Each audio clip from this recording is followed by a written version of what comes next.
Здравствуйте, друзья! Запускаем серию роликов, основное назначение которых показать, что казахский язык – это очень и очень просто. В сегодняшнем видео давайте поговорим про конструкцию желания. Проще говоря, о том, как выразить на казахском языке такие предложения, как «Мне хочется написать письмо», «Ему хочется остаться», «Нам хочется поговорить», «Вы хотите поработать» и так далее. Чтобы выразить подобные предложения на казахском языке, необходимо сделать следующее. Мы берем основу глагола, затем к ней добавляем одну из частиц г, г, х, к, затем идет личный аффикс и слово келеді.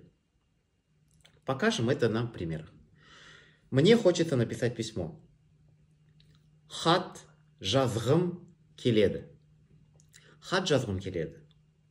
Хат – письмо, жаз – основа глагола писать, г – вспомогательная частица, м – личный аффикс и слово келеді. Хат жазғым келеді. Мне хочется написать письмо. Ей хочется здесь остаться. Ей хочется остаться. Қалғысы келеді. Например, Серик хочет здесь остаться. Сериктің осында қалғысы келеді. Қал – основа глагола оставаться, г – вспомогательная частица, с – личный аффикс и слово келеді. Қалғысы келеді. Олегу хочется здесь остаться. Олегтің осында қалғысы келеді. Все очень просто. Последний пример. Мы хотим поговорить. Сөйлегіміз келеді. Сөйлегіміз келеді.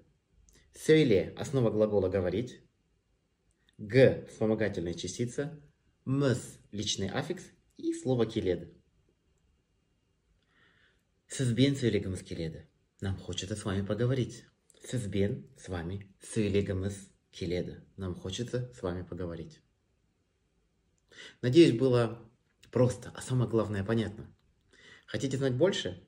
Подписывайтесь на нашу страницу, изучайте иностранные языки с нами. И будьте здоровы. Келесі кездескенше, құрметті достар. Сау болыңыз.